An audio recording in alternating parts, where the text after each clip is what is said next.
Hi ma'am, good evening. This is Dukha. Actually, evening back 8:45. நான் ரொம்ப நாளாகவே ஆக்சுவலாக உங்களோட சப்ஸ்கிரைபர் யூடியூப்பில் ரொம்ப நாளாக வந்துட்டு உங்கள் கிளாஸில் ஜாயின் பண்ணணும்னு வெயிட் பண்ணி எனக்கு இந்த 2 மந்த் தான் எனக்கு கிடச்சிது.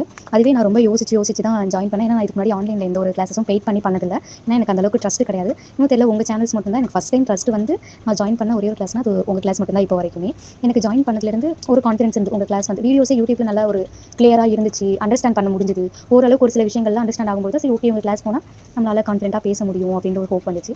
நான் அது மாதிரி ஜாயின் பண்ண ஃபஸ்ட் கிளாஸுமே எனக்கு ரொம்ப பிடிச்சிருந்துச்சு. உங்களோட அந்த வே ஆஃப் சொல்லித்தர அந்த விதம் வந்துட்டு ரொம்ப ஈஸியாக அண்டர்ஸ்டாண்ட் ஆகிற மாதிரி இருந்துச்சு. அது மாதிரி கிளாஸஸ் ஹவர்ஸில் நீங்கள் சம்டைம்ஸ் ஒரு ஹியூமராக நிறைய விஷயங்கள் பேசுகிறீங்க, அதெல்லாம் ஆக்சுவலாக எனக்கு பிடிச்சிருந்துச்சு. அதனால் 1 ஹவரும் உங்களோட கிளாஸ் வந்துட்டு என்னால் கண்டினியூவாக கான்சன்ட்ரேட்டாக அட்டன் பண்ண முடிஞ்சுது.